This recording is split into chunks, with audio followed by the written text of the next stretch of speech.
My name is Harper Holloway. I'm 31 years old, and 6 months ago, my mother stood up at Easter dinner, looked right at me in front of 25 relatives, announced that I was the only Holloway who couldn't put a roof over her own head. She was wrong, but not in the way you'd expect. My dad nodded along like he always does. My sister laughed and leaned over to me with that pitying smile. "You're jealous, aren't you?" 2 weeks later, I invited her over for tea at my new address. When she walked through the front gate, she couldn't dial our mother's number fast enough. She was shaking so hard she could barely hold the phone. What she said was, "Mom, you have to see this right now." But that moment was 13 years in the making. Before I take you back to the beginning, please take a moment to like and subscribe, but only if this story earns it. Drop your city and your local time in the comments. I'm curious where you're listening from. Now, let me take you back to a Tuesday night in November 2022. The night I found out what my mother actually did with my college fund. My apartment was a studio in southeast Portland, 540 square feet, one window that rattled when trucks passed, a kitchen faucet that dripped on a 3-second cycle no matter how hard I cranked the handle. I didn't hate it. At 28, I figured this was just the cost of starting from zero. And I do mean zero. I was a cybersecurity analyst at a mid-sized firm downtown.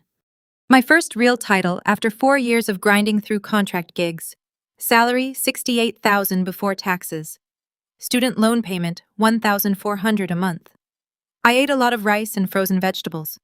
I drove a 2011 Civic with a cracked dash. I kept a spreadsheet on my phone that told me down to the penny how much I could spend on groceries each week. That's the life my mother liked to describe to relatives at family dinners, except she made it sound worse.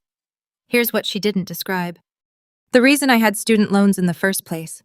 When I was 18, 2 weeks before my freshman year at Oregon State, my mother sat me down at the kitchen table.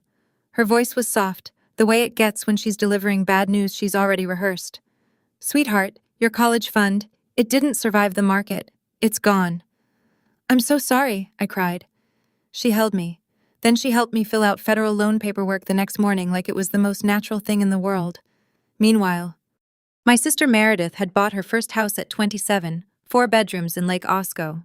My mother told everyone the same story. Meredith saved up. She's always been smart with money. That was 3 years before Uncle Frank called me on a Tuesday night and told me the truth. At that point, I still believed my mother about the fund. That changed in a single phone call. Let me paint the picture for you. Thanksgiving, Meredith's house. The dining table sat 14. And my mother moved through that room like she'd designed it herself. She pointed out the light fixtures to Aunt Patrice. She ran her hand along the kitchen island for my cousin Dennis. She did everything except hang a sign that read, "This is what success looks like." I sat at the corner of the table between Uncle Dennis and a cousin I saw once a year. My mother was talking to Aunt Patrice across the cranberry sauce. She didn't lower her voice. She never did. Harper's still renting a studio. Bless her heart. That tech thing she does. It's so unpredictable. I worry. Patrice glanced at me. I smiled. Then Meredith from the head of the table tilted her head at me, the way people tilt their heads at sick animals. "Hey, Harper. Want me to ask around at the brokerage? Real estate is way more stable than whatever you're doing." "I'm fine, Meredith. Just trying to help." My father looked at his plate. He cut his turkey into very small pieces. He didn't say a word. After dinner, I offered to help with the dishes. Meredith waved me off. "You're a guest." She said it kindly, but the subtext was clear. This is my kitchen, in my house which I own. That night, scrolling through my phone in the car before I drove home, I noticed something. Meredith had created a new family group chat for planning Christmas. Everyone was in it, everyone except me. When I texted her about it, she replied in 30 seconds, "Oh my God, I totally forgot adding you now." She never added me. The call came on a Tuesday in November. I was sitting on the floor of my studio, laptop open, debugging a firewall config for a client presentation the next morning. My phone buzzed. Uncle Frank. He never called. We texted on birthdays. Maybe that was it. I picked up. "Harper." His voice sounded like he'd been pacing. "I've been going back and forth about this for a long time, but I can't carry it anymore." "Carry what, Uncle Frank?" A long pause. I could hear him breathing. "Your mother didn't lose your college fund, sweetheart. She withdrew it. All of it. $42,380. The March you turned 18. I didn't say anything. I was at the bank. I watched her sign the withdrawal form. I told her it was wrong. She told me to mind my own business. Then she didn't speak to me for 2 years. The faucet dripped. 3 SE second on cycle. Drip, drip, drip. The money went straight into her joint account with your father. 2 weeks later, Meredith closed on her down payment. I slid off the couch onto the kitchen floor, cold tile on the backs of my legs, phone pressed against my ear so hard it hurt. I didn't cry. Something behind my ribs just went quiet like a pilot light going out. Harper, you there? I'm here. I know this is a lot, but you deserve to know. Yeah. My voice sounded like it belonged to someone else. Yeah, I did. Uncle Frank said one more thing before he hung up. I kept the bank statements, Harper, all of them. You tell me when you're ready. I sat on that floor for a very long time after the line went dead. I didn't sleep that night. I lay on my back, staring at a water stain on the ceiling and ran the math. $42,000 withdrawn in March of my senior year. With even conservative growth over the 13 years since, call it 5% annually, that fund would have been worth close to $55,000 in today's dollars. $55,000 that was supposed to pay for my education, that instead paid for my sister's front door. But the money wasn't even the worst part. The worst part was what would happen if I confronted my mother. I could see it so clearly it made my jaw ache. Gloria Holloway did not lose arguments. She redirected them. If I called her, she'd deny it. She'd say Frank was bitter, that he'd always been dramatic, that he was trying to destroy the family. Meredith would back her up. She always did. My father would sit in his recliner with the TV volume turned up 2 notches higher than normal. And within 48 hours, my mother would have called every aunt and cousin to explain that poor Harper was going through something and lashing out. I'd become the villain, she'd become the victim. Nothing would change. But if I stayed silent, I kept being the footnote, the family cautionary tale, the daughter who rented a studio and worked in that tech thing. Neither option moved me forward. So at 2 a.m, I opened my laptop. I created a spreadsheet with 3 columns: monthly income, monthly savings, target. The target had a 7-figure number. Confrontation gives liars a stage. I decided I'd build my own stage instead. I closed the laptop at 3:15, set my alarm for 6, and went to sleep for the first time that night. I had a presentation in the morning. My mother called the following Sunday. Sweetheart, I ran into Patrice at the store. She mentioned a landlord in Milwaukee who has some affordable units. Shall I get the number? I gripped my phone. I'm not looking for a new place, Mom. Oh. I just thought you mentioned your rent went up. I didn't mention that. Well, someone did. Anyway, it couldn't hurt to have a backup. After she hung up, I sat very still. Then, I opened Facebook. Aunt Patrice had messaged me 4 days earlier. Hey honey, your mom said you're looking for something cheaper. I know a guy. Uncle Dennis Harper, no shame in downsizing. Let me know if you need help moving.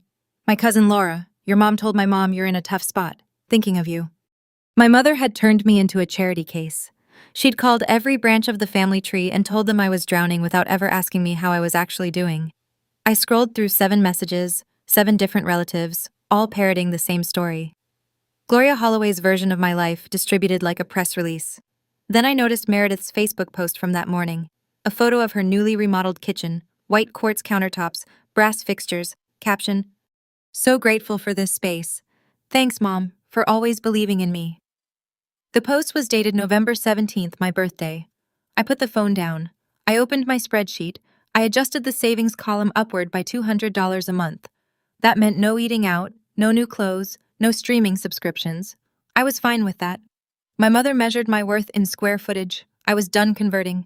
There was one person I trusted at work, Diane Prescott, VP of Threat Intelligence, 56 years old, silver bob. Reading glasses she wore on a chain like a librarian who could also dismantle your network in 12 minutes. I didn't tell her about my family. Not then. I just asked a question. Diane, what does it take to move up here?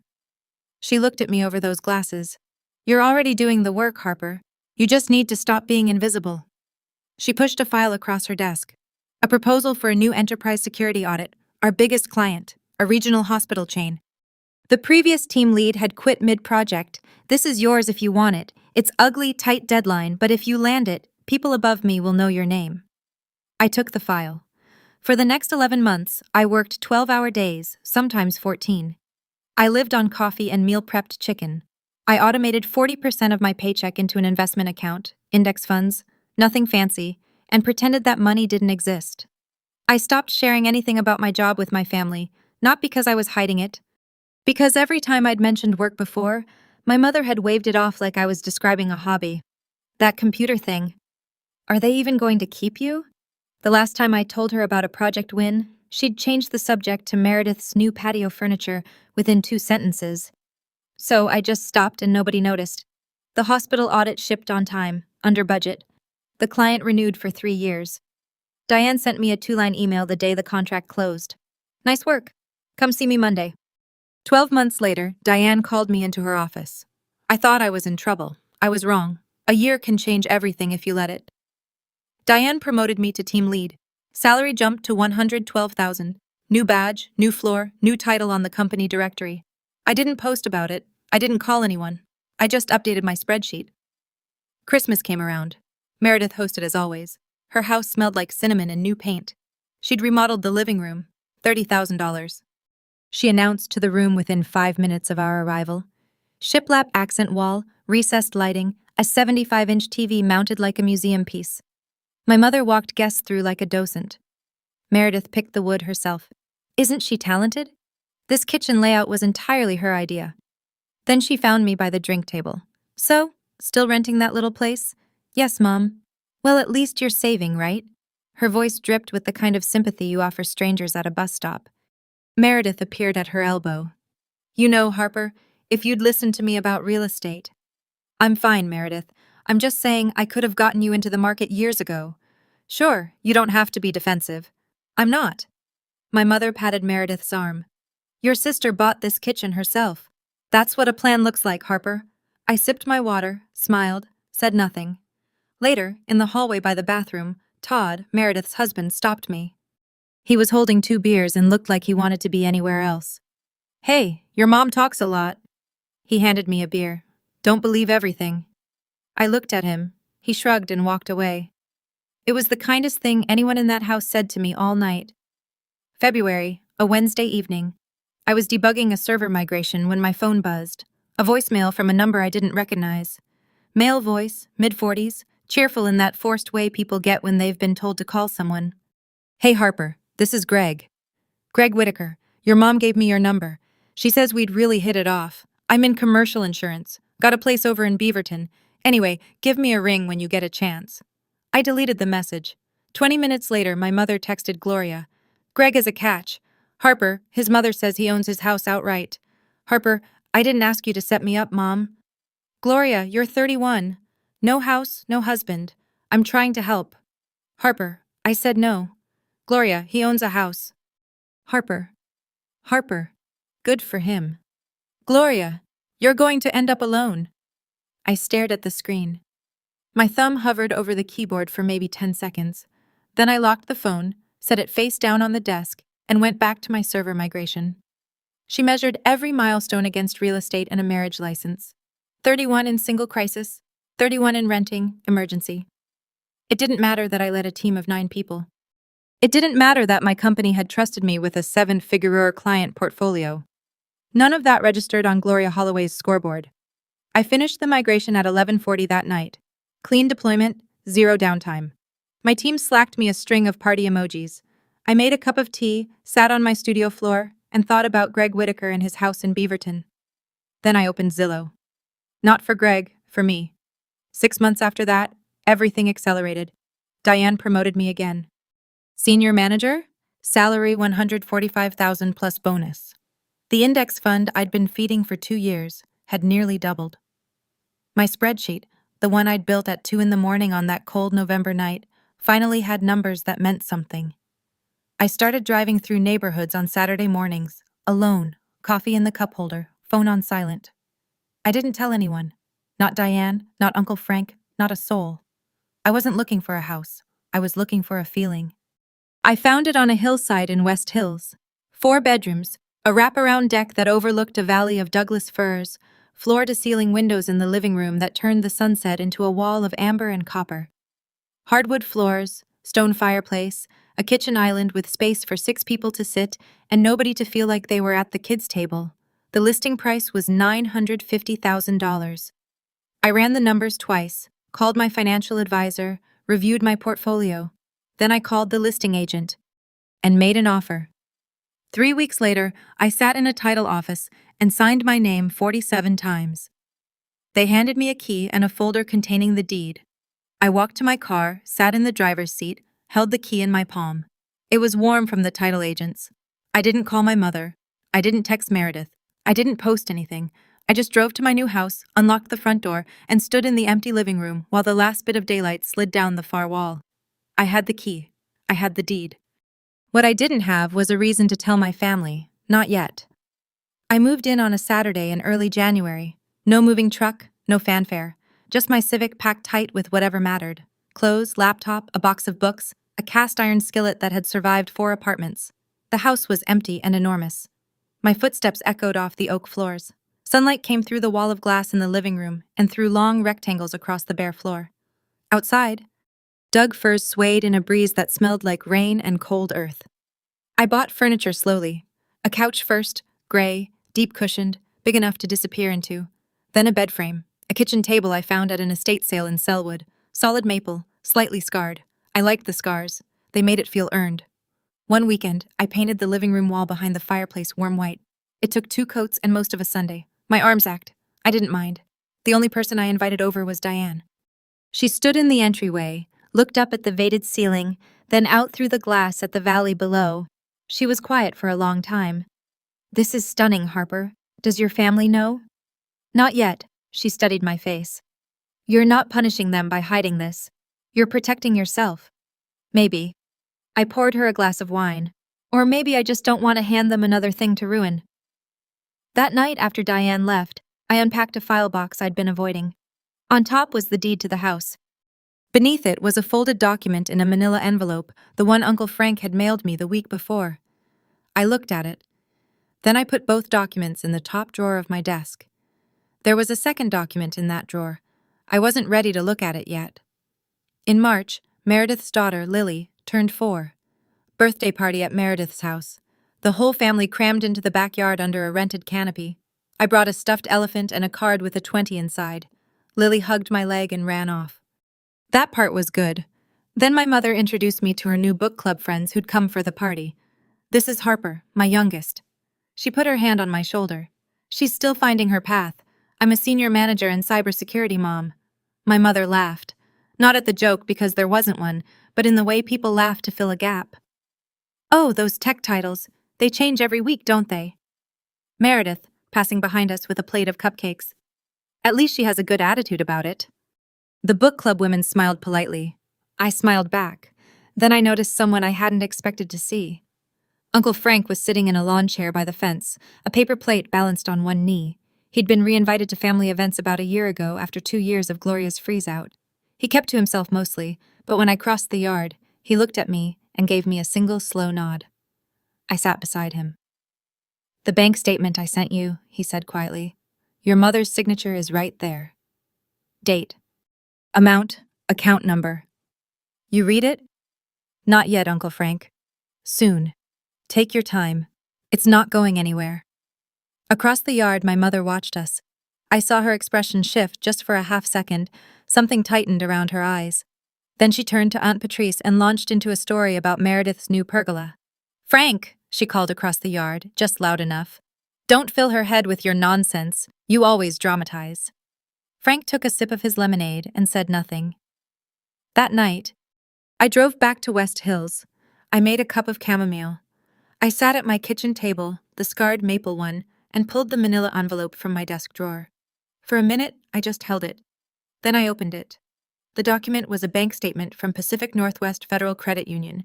A custodial account opened on September 3rd, 2004, the year I turned 3. Beneficiary, Harper Elaine Holloway. Custodian Gloria A. Holloway. Deposits appeared every month, $50, then $100, then $200 as the years went on. By March of my senior year, the balance read $42,380. Then a single-line withdrawal, March 14th, 2013, $42,380. Authorization, Gloria A. Holloway. Transferred to joint checking account, ending in 7741.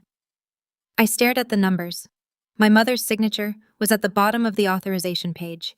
Neat cursive. The same handwriting that had signed my permission slips and birthday cards. 2 weeks after that withdrawal, Meredith closed on her house. I folded the statement. placed it back in the envelope, put it in the drawer next to my deed. Then I called Uncle Frank. I read it, and I'm not going to yell, I'm not going to beg. I looked out the window.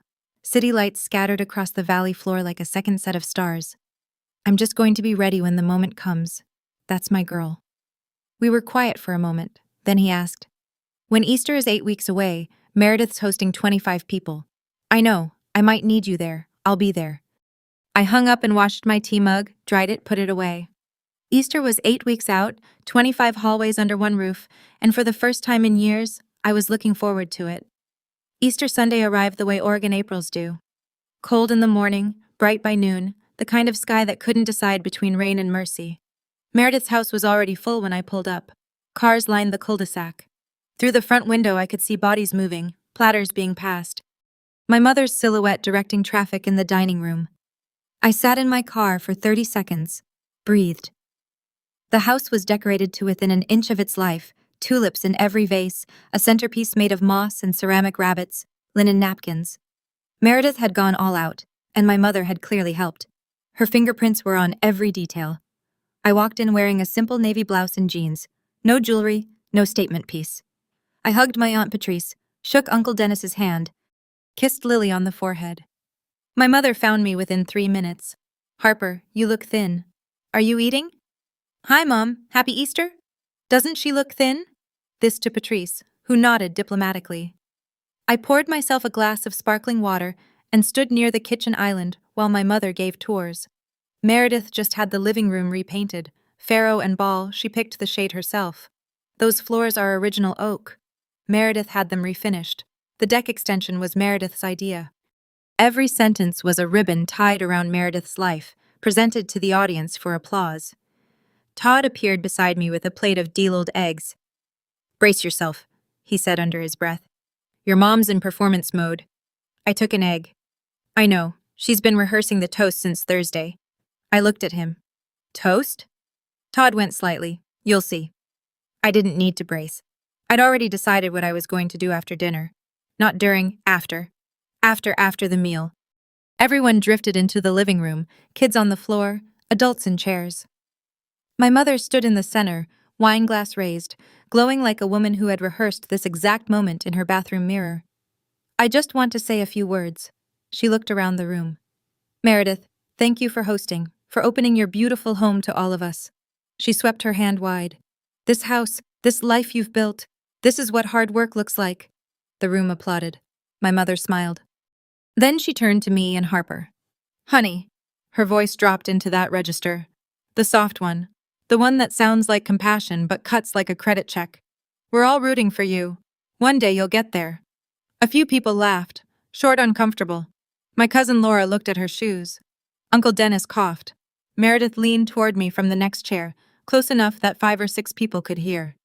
There's no shame in renting Harper. We all start somewhere. The pity in her voice could have filled a swimming pool. Then Aunt Patrice, sweet Patrice, who meant well and understood nothing, reached over and touched my arm. Gloria told me, You're looking for a cheaper place.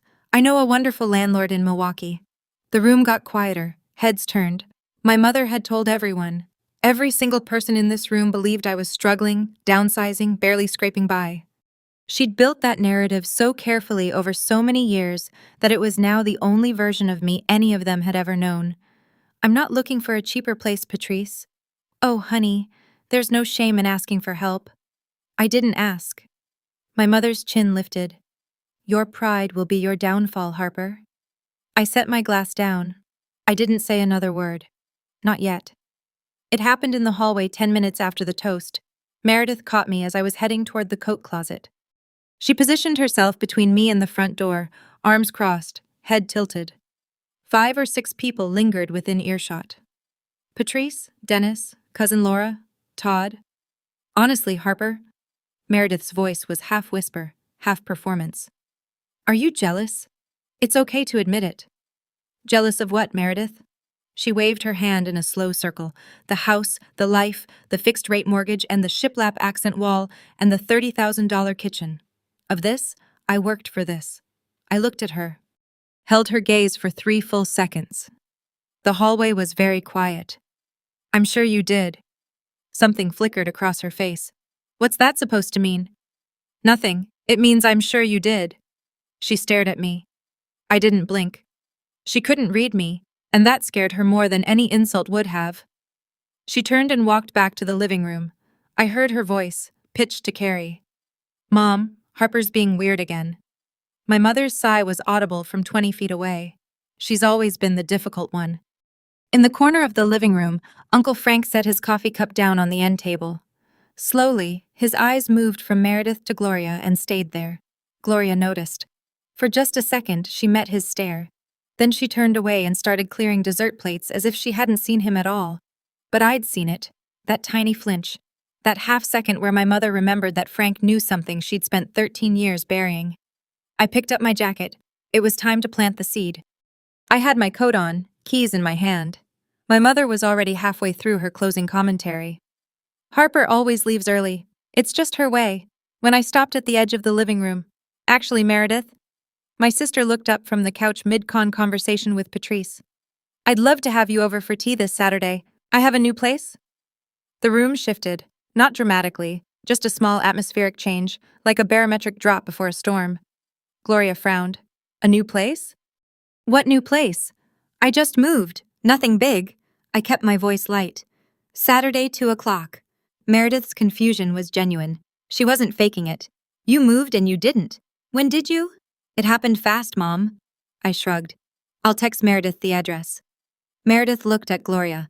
Gloria looked at me for a single beat. Nobody said anything. Sure, Meredith said slowly. I'll come. Great. Bring Todd if you want. I pulled on my jacket. Thanks for hosting, Meredith.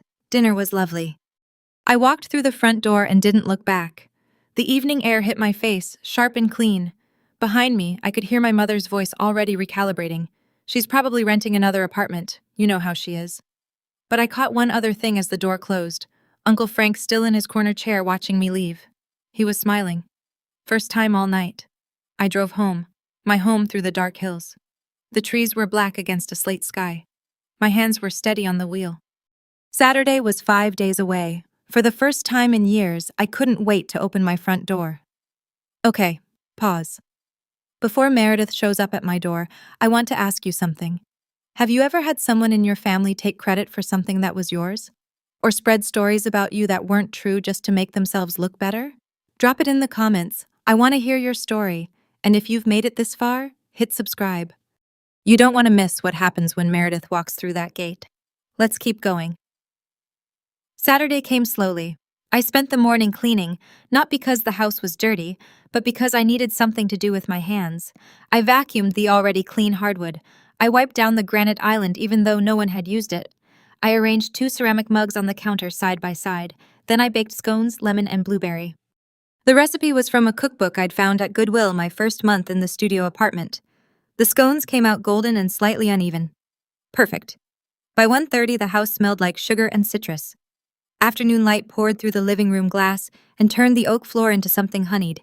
The valley spread out below the deck in layers of green and gray. I changed into a cream sweater and jeans, no makeup beyond what I usually wore. No heels. This wasn't a performance. The house would do the talking. At 1:45, my phone buzzed. Meredith. OMW. What's the address again? I sent it. Meredith, wait. West Hills. That's a nice area. Are you house sitting? LOL. I didn't reply. I put the phone on the kitchen counter, poured hot water into a teapot, and set it on the table next to the scones. 2 chairs, 2 napkins. Simple. Then I sat in the living room and looked out the window. The firs were swaying in a light wind. Somewhere far below, a car horn sounded and faded. My hands weren't shaking. For the first time in years, they were perfectly still. I heard gravel crunch in the driveway at exactly 2:03. I stood up, smoothed my sweater, and walked to the front door. Meredith's SUV sat in the driveway, engine still running. I could see her through the windshield. She wasn't moving. She was staring at the house the way you stare at something that doesn't match the picture in your head.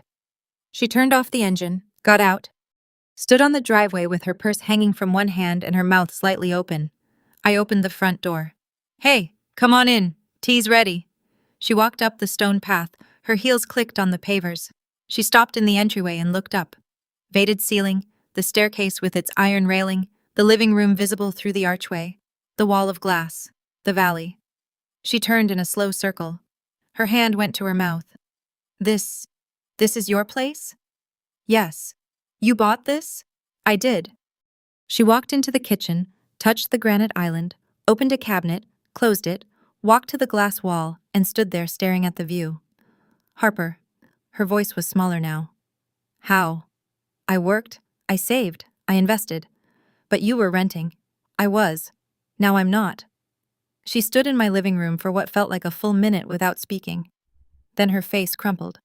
Not into anger, not into happiness, into something I hadn't expected. Confusion. Raw, disorienting confusion. She pulled out her phone.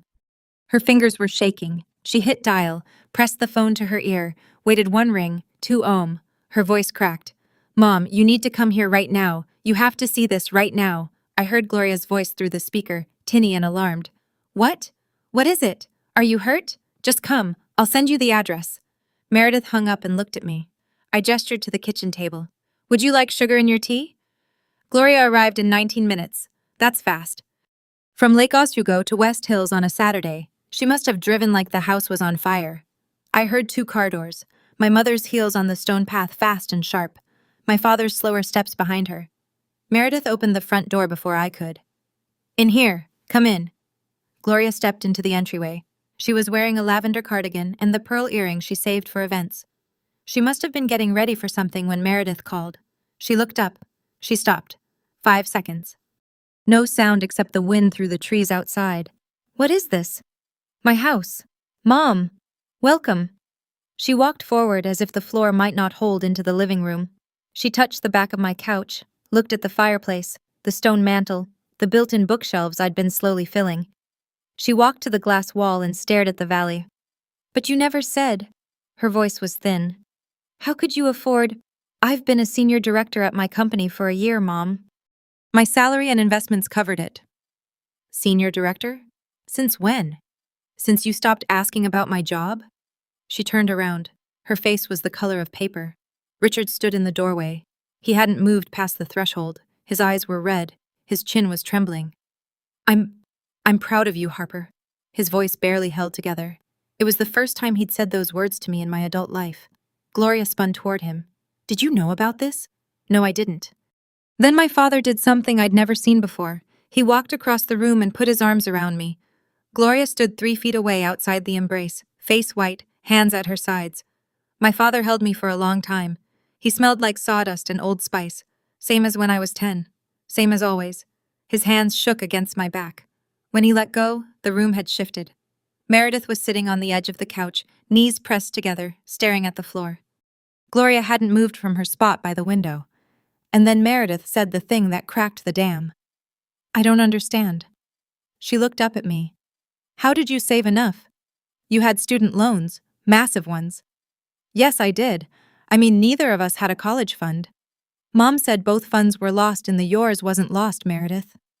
The room went airless. My sister blinked. What? My $42,000 was withdrawn the year I turned 18, 2 weeks before your down payment. Meredith's mouth opened, closed, opened again. That's not. She turned to Gloria. Mom. My mother's jaw was tight. Her fingers had found the hem of her cardigan and were twisting it. That's ridiculous. Who told you that nonsense? Someone who was there. Frank. She said his name like a curse. Frank has been trying to tear this family apart for the front door opened. Everyone turned. Uncle Frank stood in the doorway. He wore a flannel shirt and work boots. His hair was wind-blown from the drive. In his right hand, he held a plain white envelope. He looked at Gloria. She looked at the envelope. For the first time in my life, I saw my mother completely, utterly silent. Hey, everyone. Frank stepped inside and wiped his boots on the mat. Sorry I'm late. Traffic on 26 was a mess. He walked over and placed the envelope gently on the kitchen table between the teapot and the scones. Nobody touched the envelope for what felt like a very long time. Then I picked it up, unsealed the flap, pulled out the bank statement, and laid it flat on the table. Pacific Northwest Federal Credit Union, I said. My voice was even. Custodial account opened September 2004. Beneficiary, Harper Ella Holloway, custodian Gloria A. Holloway. I pointed to the bottom of the page. March 14th, $42,380. Full withdrawal. Signed, Gloria Holloway. I slid my finger to the next line. Transferred to joint checking account ending in 7741. I looked at Meredith. 2 weeks later, your down payment cleared. Meredith stood up, walked to the table, picked up the statement with both hands, and read it. Her lips moved slightly as her eyes tracked the numbers. Mom. Her voice was very small. You told me this was your savings. You told me you and Dad set aside money. Gloria's face had gone from white to red. Frank, you had no right to keep that. I had every right. Frank's voice was calm, unshakable. She's my niece, and you lied to her face for 13 years. It was family money. I had the right to allocate. It was in my name, Mom. I said it quietly, but the room heard it. A custodial account for my education, not Meredith's down payment. Richard was sitting now. He'd found a chair by the wall. His head was in his hands. Gloria. His voice came out raw. You told me the fund performed badly. You showed me a statement. Frank shook his head. She showed you a different statement, Rich. The real one is right there on the table. Everything I did was for this family, Gloria said. No, Mom. I met her eyes. It was for Meredith. Meredith put the bank statement down. She pressed her palms flat against the table and stared at the grain of the wood. Mom. She didn't look up. You told me it was your savings. You told me Harper's fund was gone. I did what was best. Gloria's voice had shifted higher, faster, defensive. Meredith, you needed a house. You were getting married. Harper was always fine on her own. Fine on my own because I had no choice, I said. Meredith looked at me. Her mascara was starting to smudge. I didn't know, Harper. I swear I didn't know. You didn't ask. I kept my voice steady. That's not the same as not knowing. She flinched. It was slight. A tightening around the eyes. A small inward breath. But it was real. She knew I was right. Todd had been standing in the kitchen doorway the entire time, arms at his sides. He'd come with Meredith. He'd heard everything. He looked at his wife. Mayor, we need to talk about this at home. Todd, please. Your sister built this house. He looked around the room by herself while your mother told everyone she was broke. Think about that. Meredith pressed her fingers against her eyelids. She was crying now quietly.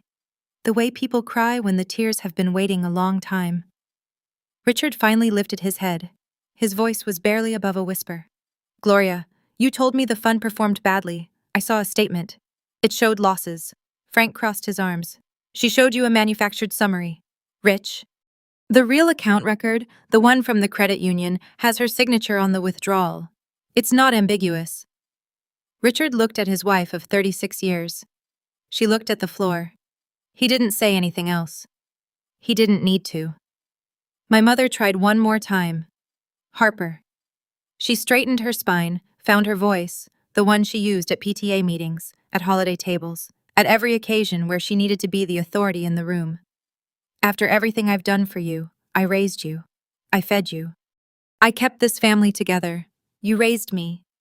I nodded. That's true. And I'm grateful for the parts that were real. She started to speak. I held up one hand, not aggressively, just a pause. But you also stole from me and lied about it for 13 years. Those two things can both be true, Mom. I'm your mother, and I'm your daughter. That should have meant something. The silence that followed was the loudest thing I'd ever heard in my own house. I took a breath. I'm not cutting anyone off. But some things are going to change. I looked at each of them in turn. Meredith, Gloria, Richard. You don't get to tell people I'm struggling when I'm not. You don't get to define my life to the family. You don't get to rewrite my story so yours sounds better. Gloria's mouth opened. Nothing came out. And if you want to be in this house, I paused. You come as a guest, not as a narrator. The teapot was still warm on the table. The scones sat untouched on their plate. I'm not asking for the money back, I said. I don't need it. I built this without it, but I'm asking you to stop lying about who I am. Nobody spoke. I picked up the teapot and filled 2 mugs, set one in front of Meredith, one in front of the empty chair next to her. Tea's getting cold.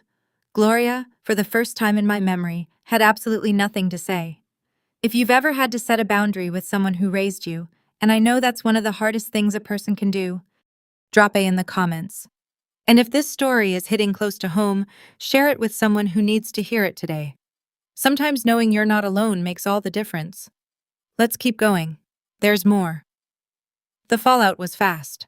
By Sunday night, the story had spread through the entire family like water through a crack in the foundation. Todd told his sister. His sister told her husband. Meredith, whether she meant to or not, confirmed the details to Aunt Patrice on the phone that evening. And once Patrice knew, it might as well have been printed in the newspaper. My phone started ringing Monday morning. Patrice, Gloria told us you were broke. We had no idea, Harper. All these years, we thought we just believed her. Uncle Dennis.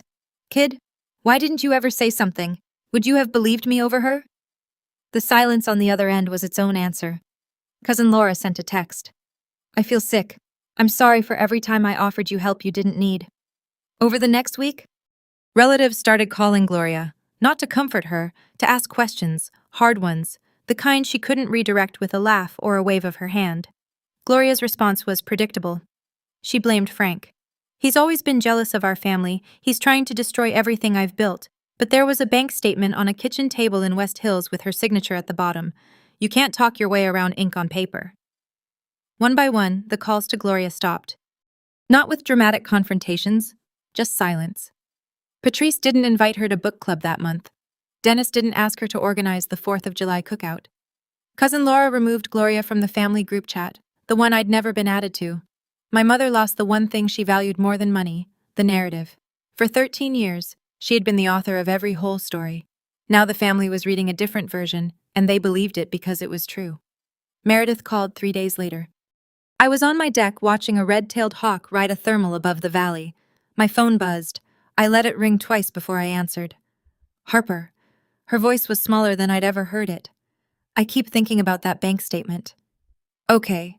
I should have asked where the money came from. I was 23 and I wanted the house so badly. Todd and I were getting married and Mom said she'd been saving for years and She trailed off. I didn't want to look too closely. I know. I'm sorry, Harper. I'm really, really sorry. Thank you. That matters. There was a pause. I could hear her breathing uneven, the kind of breathing that comes between rounds of crying. Todd and I talked a lot. He said, I've been treating you the way Mom taught me to. He's right.